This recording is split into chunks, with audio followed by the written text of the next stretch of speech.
These are posts on social media promoting dermal filler packages, the cosmetic treatment which adds volume to the face.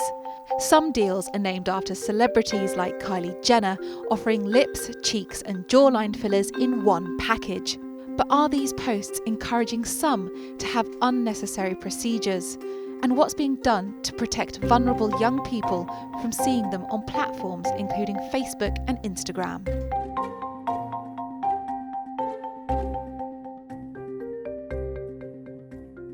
This clinic in Cheshire offers Kylie Jenner packages.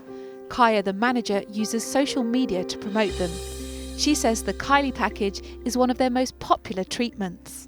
So Emma is having the Kylie package. So she's having jaw filler, chin filler, and she's having a lips as well. There's definitely a lot of clients that we find, new clients that come to us from Instagram, but also Facebook as well. Kaya doesn't inject fillers on under 18s, but younger teenagers still ask her for treatment. It's so popular these days to have these treatments done. We've had some 16-year-olds message us asking us, and you know straight away, okay, you're 16, you've not, they are doing it because of media, aren't they, social media. And they're saying, my parents are quite happy to come in and give consent. And it isn't actually illegal, but we wouldn't do it to anybody under the age of 18 because you are still growing. There's no minimum age limit for when you can get fillers in the UK, although most clinics won't treat under 18s, and those that do will require parental consent. But posts promoting fillers on social media can potentially be seen by users as young as 13. So, are we changing the face of beauty expectations for a new generation? This psychotherapist has seen a rise in young people with symptoms of body dysmorphia, a mental health condition where a person spends a lot of time worrying about flaws in their appearance. I think what social media has done is it's provided a really obscured but massive scale as to what we aspire to as normal levels of beauty. So even those of us who maybe haven't had clinical or beauty procedures can manipulate and filter how we look. So the very basic norms of what we're perceived to look like are skewed. So just a quick search on the internet brought up all of these adverts. What type of impact could these have on young, impressionable people?